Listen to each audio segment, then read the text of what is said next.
just, you weren't around, and they were smelling around. They were, Where did you grow up? I grew up in southwest Nebraska. And what was that like? It was on the breaks of the Frenchman River, about 30 miles from Colorado and 30 miles from Kansas. Wow. What was the terrain like, or like the foliage? Well, actually, when I was born, it was pretty flat, but when I moved, it was really rough canyons, really. What had happened in the meantime? Like to make it go from flat to the... Oh, well, no, this was a different place. Oh, different place, okay. I moved just about 5 miles. Got it. And we had a canyon they called Sand Canyon. It had fossils and elephant bones. I still have some in Dexter. All kinds of things. Turtles, ancient turtles. So, as a child, where did you play? Oh, I played every place. I played, I started herding cattle when I was about 10. Did you really? Yeah. So I couldn't get on my horse, so I had to leave the horse up to a fence post and climb on. Wow. So did you spend most of your time outside as a younger person? Sure. Yeah. Could you describe for me some kind of an outdoor play experience that you remember as a child? I used to play a lot. I used to have little play tractors. I love machinery, and I would play with that all the time. So I made my own machinery when I could. And what would you do with it? Well, I made little haystackers at one time. You know, the umbrella parts and anything you find. We didn't have much to go on. You know. We didn't even have electricity. We just had gasoline lamps, kerosene lamps. Did your family have a garden? Oh yes, we had an enormous garden. It was a dry land garden. And the thing that I remember most was thinning out the carrots. You had to plant carrots pretty thick to get them to come up, and then you'd go along thin them out about an inch apart or so. Did you have a particular role in the garden, or was there one responsibility? Well, I had to hoe. I had to hoe and thin carrots. Did you like your jobs? No. Kids don't like their jobs, do they? Not normally. So, I didn't mind it though. you didn't mind it. Now that you have a garden, a few years later than that, are you still the one responsible for hoeing and doing the carrots? I love this garden, yeah. It's great. I like the people here. That's the main thing. That's why I came here. How long have you been coming here? This is the second year.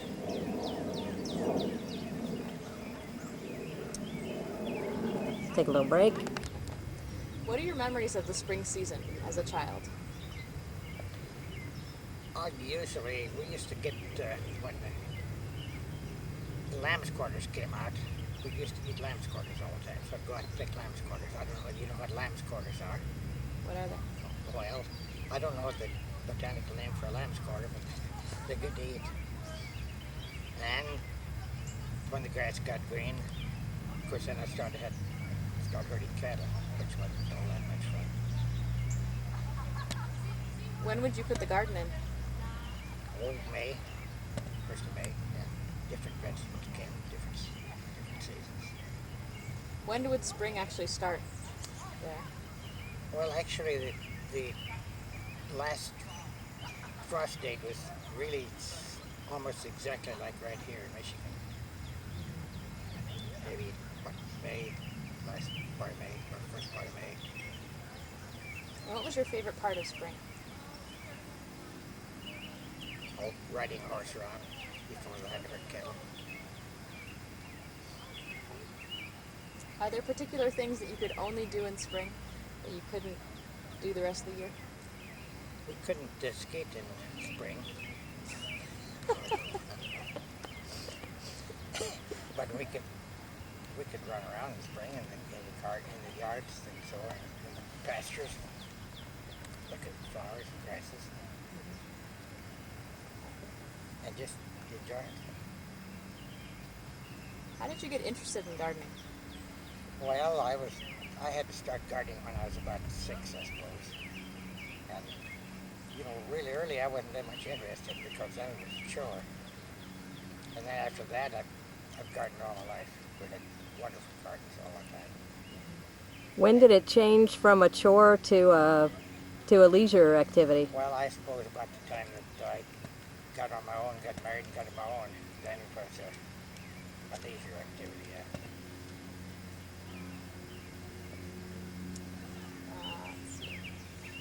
Are there any formal or informal traditions that you have either within your family or that you've developed that happen when spring starts?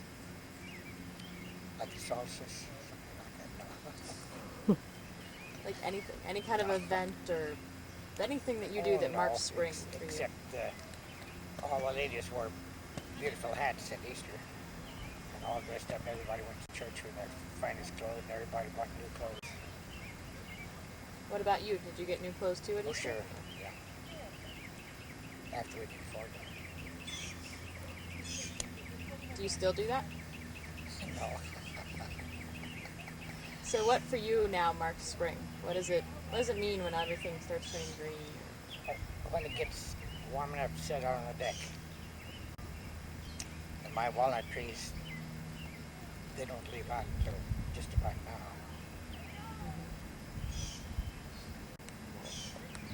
Those are mine. Brussels sprouts. Wow. How do you cook the Brussels sprouts? Just cooking for about 2 minutes. Put anything on them? I've never. My dad likes Brussels sprouts, but I've Butter. never. What kind of stuff do you grow in a dry garden? Like we were talking about. We do everything. Everything that we do kohlrabi. I got it right in the kohlrabi plants. I couldn't get any anywhere. My father was a big gardener. We had a kind of Did your family depend on the garden for food? oh, absolutely in the summer. And part of the winter, whatever would keep, like carrots and squash and those things.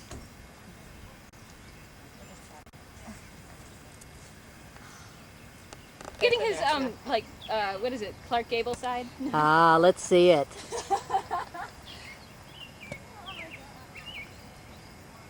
Let's ask him for his name. It's Lawrence. River. How old are you, Lawrence? Well, I'm middle-aged, somewhere between the cradle and the assisted living.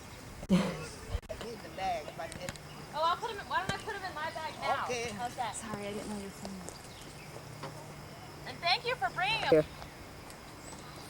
You want him over there? Yeah. Wolfgang, You're up. It's time for your interview. we gotta go in the shade so there isn't a glare from the sun. Yeah. It's a little bit too sunny right here. Yeah. So we're gonna go over there. Okay. No problem with me.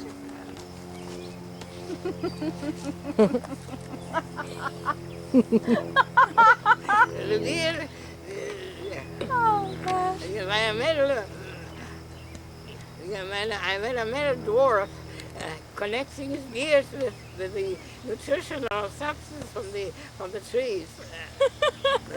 Wolfgang, don't you think? Didn't you tell me one time that you thought this was like free medicine? Yeah, that's right. That's one of my pet thoughts, that fresh air is not just the absence of pollutants, but in other words, so-called free oxygen, but there are some small ingredients in it that are actually nutritional. It's similar to what I think is homeopathy. But since science cannot control it, they just put it off as romantic fantasies. But you like romantic fantasies. Yeah. You see, I think that some of the aspects, there's a good thing about them, or was, and still is, about romanticism, and also bad things about romanticism. But we have to learn now, and I think that the tendency I mark it among my younger friends, like you and Lenny and Nan and others, that they want to reconnect with the earth, and by doing this, they have a relationship that might not be global or cosmic, but they find their own identity with their surroundings. And that can also be a very good form of social integration and social harmony. Not always trying to be distracted from advertising, hurry, hurry, hurry, go and get grab it while it's good. Uh, and this constant consumerism, which I think is a cancer of American society. That says it all. Yeah. Wolfgang, when you were growing up, did you live near a natural setting?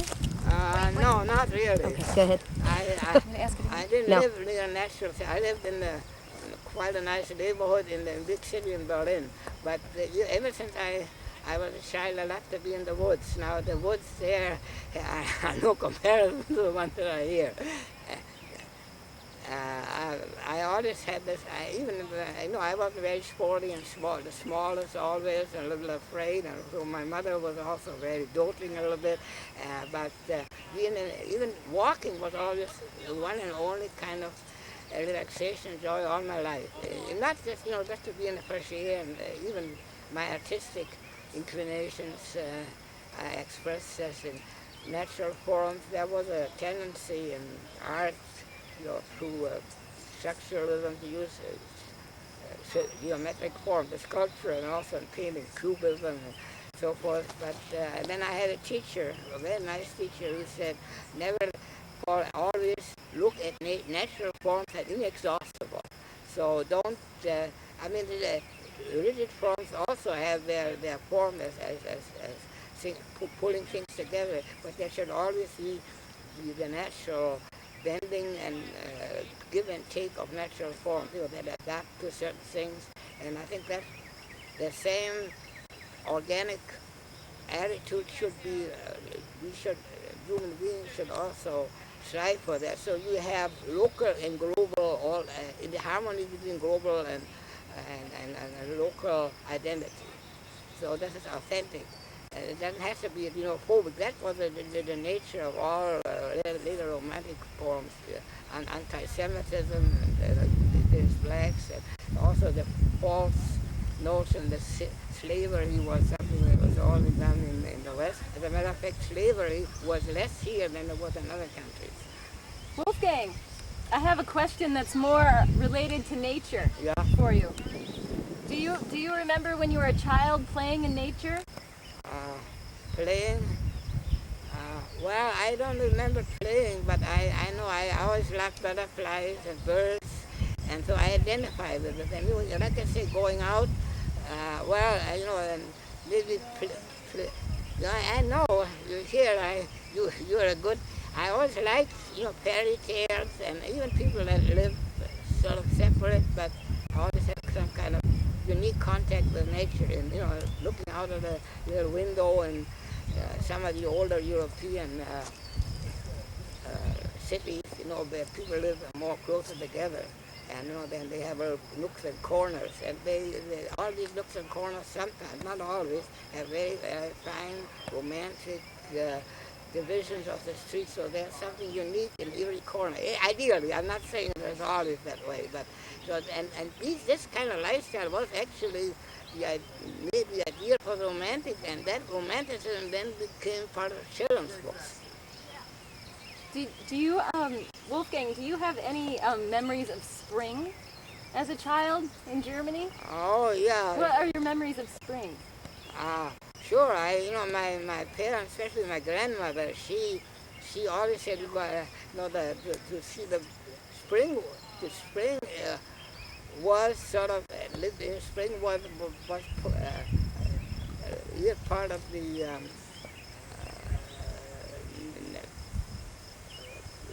calendar of nature, though, and there's even the romantic redemption. And I know let's say even the Jewish holidays celebrate that. But I know there was a very romantic opera by a man who was first did all kinds of evil things, but eventually was reformed. And then Easter time, this is not, he was enjoying or marveling at the resurgence of nature. And then he made promises that he would try never to step on any plant. say that. Wolfgang, were there any Jewish traditions that celebrated spring that Well, you remember? there were Jewish traditions, but we did not. We were all assimilated. I mean, or we didn't celebrate these things. Do you remember spring when you were growing up with a favorite plant that bloomed or a tree? Yeah, I think it was violets. Violets. Yeah. Oh, Then, that's a good spring yeah, flower. Yeah. Even dandelion I like.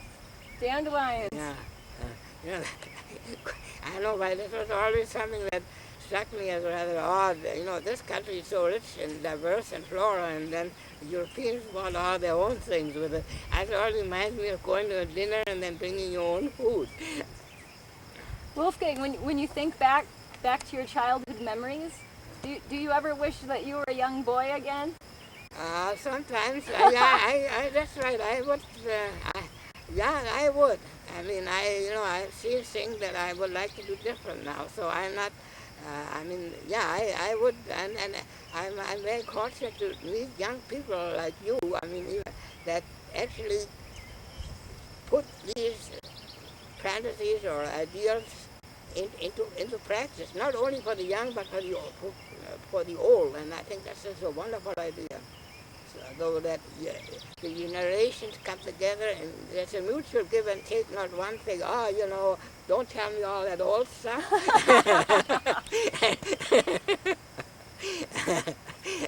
or the old thing, in my time I wasn't allowed to say anything like that. You know what I mean? So this rather rigid division between the ages. I think that's what the give and take. So each can learn something from the other, and that's good social. The young and the old and so forth, or even the old can learn from the young. Intuition of children have a lot of intuition. Wolfgang, when you were a boy, did your family have a garden? No. No. We didn't have a garden. Did they have any plants? My mother had a very nice, on the windowsill. She liked plants on the. So geranium. flowers? Yeah, flowers. She was very fond of flowers, but also we had a balcony there. There was planted little what do you call it? A little balcony where you could very very small, and you can hardly get in there with geraniums. Oh, nice. Yeah. Good.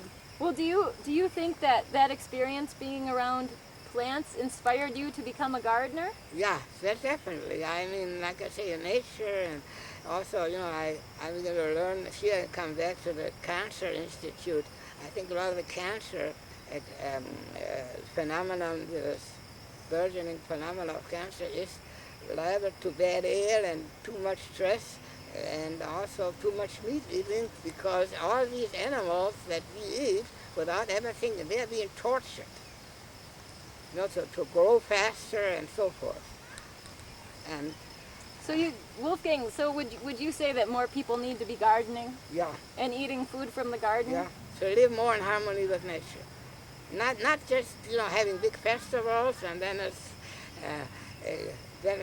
more or less, but actually living with it, and then at certain, I know some of the old, even the Jewish people have that, live with the seasons, with the moons and so forth. Women do this maybe for their natural menopause phenomena and so forth, but men don't want this, so men are always aging. They want to make something bigger and bigger and faster and so forth. Wolfgang. And I think we should have much more caring. Not only caring among ourselves, but also caring with nature. And by the caring, we lose this frustration of always having more and better and faster. Wolfgang, how long have you been caring for your garden here at Wise Roots? 3 years, well. So, like I say, I met you, and that was at St. Joseph Hospital. And one time, I know you, and then I didn't mind taking a bus, but you wouldn't let me take a bus. Well, Wolfgang, how old were you when you first started gardening? How old I was? 81. Wow. No, 80. So, do you want to show us what did you plant this year? I planted chamomile. This is one of my mainstays to calm me down. And then tomatoes. What kind of tomatoes, Wolfgang? Cherry tomatoes, little ones that I can share with others. And now this was last year. This was kale, and then I had onions, Swiss chard. This is more. Carrots. Carrots. Carrot. That's right, carrots and garlic. Garlic, I was very lucky to, but I must admit I have a very good teacher. Her name is Tara Griffith. Oh, no. So I don't want to take too. I want to give credit where credit is due. Wolfgang, if I could ask you one more question. Yeah. What do you like most about spring in the garden? What? Oh, that's the fresh air. The fresh air. No, the incredibly importance of fresh air, which we are coming back to what I said before, that we are all part of the earth, and then we should be thankful for fresh air, which is, by fresh air here, again, I don't mean just free of pollutants, but some of these harder, almost mythical substances that they contain, the million parts per million, and so forth. So I think we should celebrate the seasons, which some, I think in some pagans did it, and also I mean, some of the Jewish people, I know he didn't have that, but they do that too. I know plant trees and so forth. But I think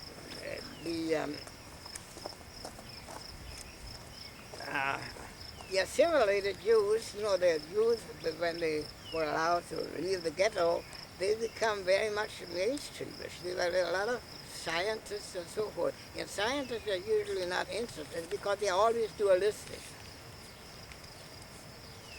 Wolfgang, thank you. You're welcome. Thank you for giving me the honor to voice my opinions. That's only the first time. Huh? Fellowship. Free fellowship? The Hartford Fellowship that is paying for us to go to school. We have a seminar where we have to do a special project, and this is our special project. Oh, wow. We are stinking tired of researching. So do you think we got a lot from Lawrence then, or?